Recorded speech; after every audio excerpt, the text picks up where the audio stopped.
Assalamualaikum warahmatullahi wabarakatuh. Perkenalkan, nama saya Lailis Cayaningrum, NIM 2018 12153. Saya di sini akan menyampaikan materi bab 4, yaitu aspek kelembagaan dalam pengembangan akuntansi. Yang pertama, saya akan menjelaskan tentang penyusunan standar akuntansi di Amerika. Pengembangan standar akuntansi di Amerika dibagi menjadi 3 tahap. Yang pertama, tahap awal pembentukan. Yang kedua, periode setelah perang. Yang ketiga, periode modern. Pada tahun 1930, akuntansi di Amerika boleh dikatakan tidak teratur. Praktek dan prosedur akuntansi yang digunakan di dunia usaha umumnya itu masih dianggap rahasia, sehingga satu perusahaan dengan perusahaan lainnya itu tidak saling mengetahui prosedur akuntansi yang digunakan. Sebagai akibatnya, itu terjadi ketidakseragaman praktek akuntansi antar perusahaan, bahkan antar perusahaan dalam industri yang sama. Oleh karena itu, untuk mengatasi adanya ketidakseragaman, itu diperlukan adanya standar akuntansi. Yang kedua, periode pembentukan. Periode pembentukan terjadi pada tahun 1930 sampai 1946. Sebagai akibat crash di pasar modal pada tahun 1929, periode 1930 sampai 1946 itu memiliki pengaruh yang signifikan pada praktek akuntansi di Amerika. Usaha pengembangan standar akuntansi di Amerika itu dimulai dengan adanya persetujuan antara American Institute of Certified Public Accountant atau AICA dan New York Stock Exchange atau NYSE. Yang menjadi keprihatinan NYSE itu adalah banyaknya perusahaan yang terdaftar di bursa efek itu dengan praktek akuntansi yang berbeda. Pada awalnya, AICPA berpendapat bahwa solusi terbaik untuk menyelesaikan masalah ini itu melalui 2 pendekatan. Yang pertama, memberikan pendidikan kepada pemakai laporan akuntansi yang berkaitan dengan keterbatasan laporan keuangan. Yang kedua, perbaikan laporan keuangan agar lebih informatif bagi pemakai. Hasil kerjasama antara AICPA dan NYSE itu menghasilkan format draft 5 Board Accounting Principle yang disiapkan oleh komite AICPA dan disetujui oleh komite NYSE pada tanggal 22 September 1932. Dokumen ini itu merupakan usaha formal untuk mengembangkan Generally Accepted Accounting Principle dan dimasukkan ke dalam Accounting Research Bulletin atau ARB nomor 43. Apa itu Generally Accepted Accounting Principle atau yang disingkat GAAP? Itu merupakan prinsip akuntansi yang berlaku umum.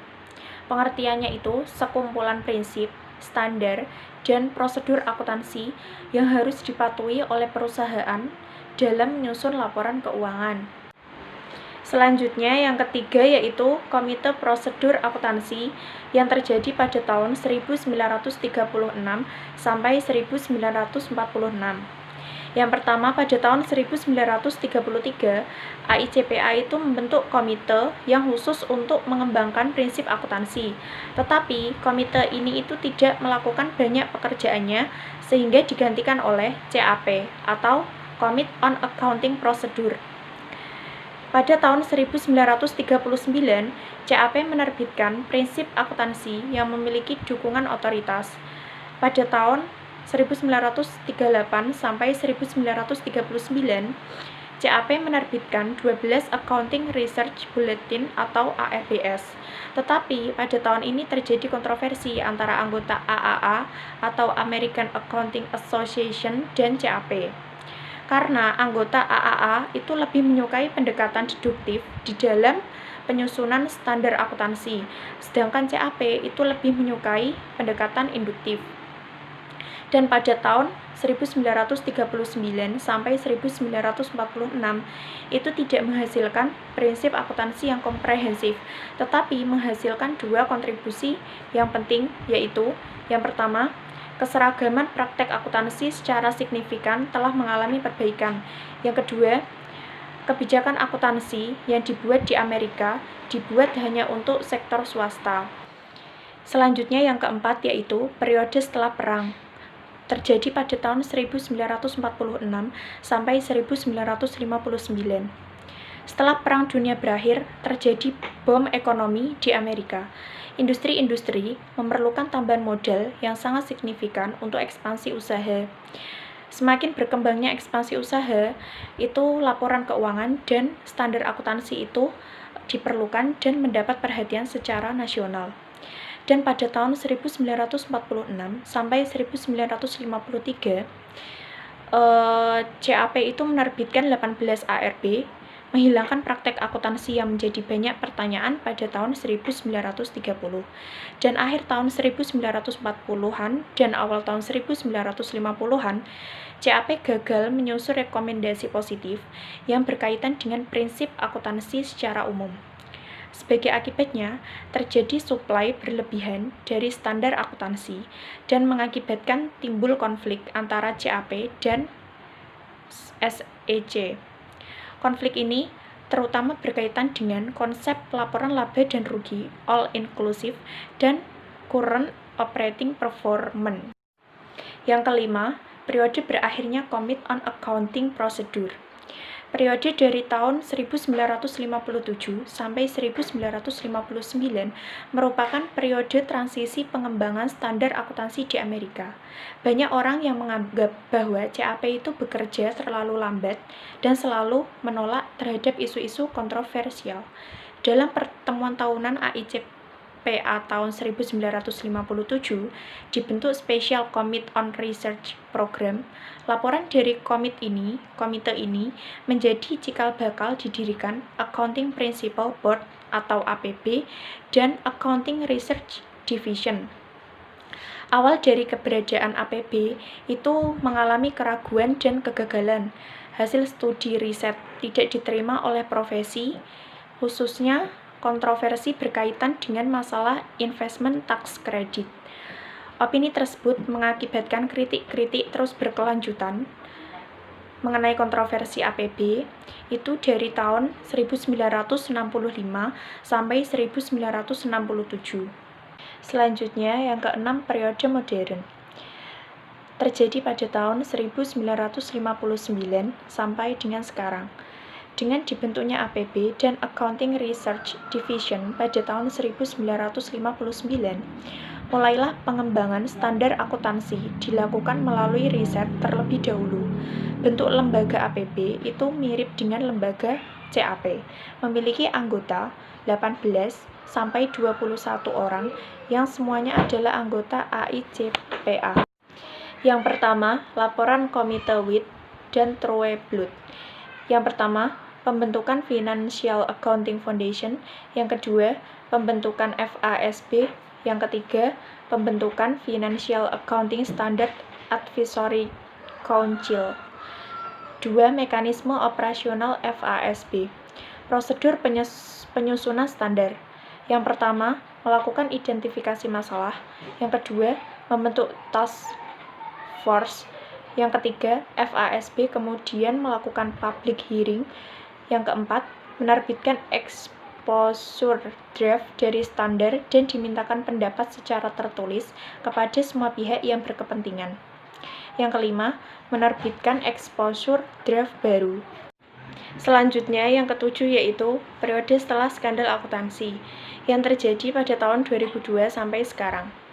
Di dalam era ini, itu merupakan era yang sangat mengagetkan bagi dunia akuntansi, karena berbagai kasus skandal akuntansi accounting dan kasus fraud itu terjadi di berbagai negara yang melibatkan perusahaan besar, sehingga mendorong pemerintah itu untuk melakukan reformasi yang berkaitan dengan praktek akuntansi. Yang pertama, aturan di dalam SOX atau Sarbanes-Oxley Act 2002. Di dalam lingkup praktik akuntansi, Skandal akuntansi itu dimulai dengan adanya kasus Enron, kemudian disusul WorldCom, itu mereka memalsukan data laba perusahaan. Dengan adanya kasus fraud yang terjadi, itu mendorong pemerintah untuk melakukan reformasi berkaitan dengan praktek akuntansi, yaitu dengan membuat SOX yang disetujui dan disahkan oleh US Congress pada tahun 2002. Tujuan utama SOX itu adalah untuk melindungi kepentingan investor dengan cara memperbaiki akurasi dan reliabilitas disclosure sesuai dengan persyaratan perundangan yang berlaku. Yang kedua yaitu The Public Company Accountability Oversight Board. Atas dasar ketentuan yang terdapat di dalam SOX di Amerika, dibentuklah PCAOB, yaitu The Public Company Accountability Oversight Board. PCAOB ini merupakan organisasi nirlaba swasta yang terdiri dari 5 anggota dan maksimal 2 diantaranya itu merupakan anggota yang bersertifikat akuntan publik. Misi utamanya untuk melindungi kepentingan investor dan kepentingan publik dengan cara mengawasi auditor perusahaan publik dalam menyajikan laporan audit yang independen, jujur, dan informatif. SOX itu memberi wewenang kepada PCAOB untuk membuat aturan tentang pendaftaran atau perizinan dan pelaporan kantor akuntansi publik, standar audit, dan standar profesional lainnya, serta inspeksi dan investigasi atas kegiatan kantor akuntan publik. Yang kedelapan, yaitu yang terakhir, adalah standar akuntansi global. Standar akuntansi global memiliki 4 organisasi. Yang pertama, The IASC Foundation. Yang kedua, The International Accounting Standard Board atau yang disingkat IASB. Yang ketiga, International Financial Reporting Interpretation Committee atau yang disingkat IFRIC atau IFRIC.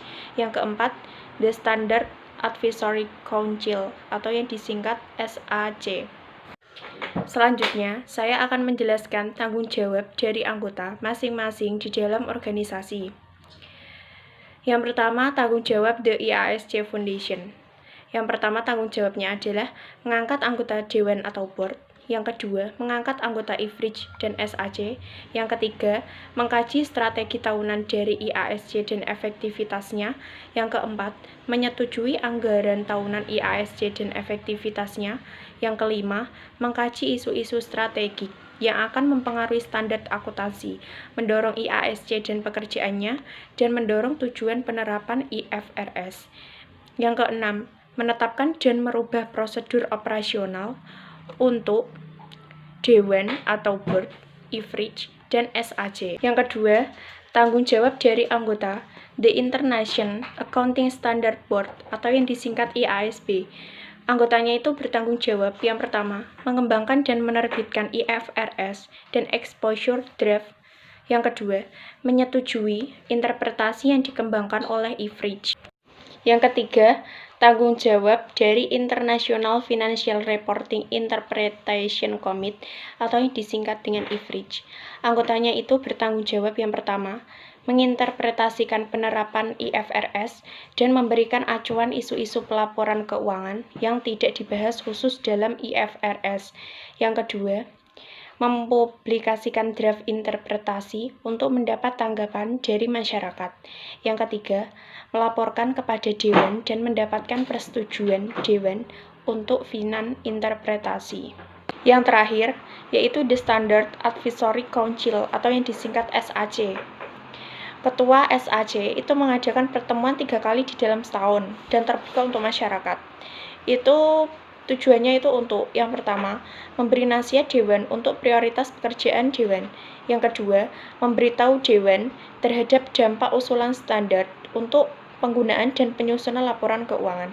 Yang ketiga, memberikan nasihat kepada dewan atau kepada trustee. Sekian presentasi dari saya, kurang lebihnya mohon dimaafkan. Wassalamualaikum warahmatullahi wabarakatuh.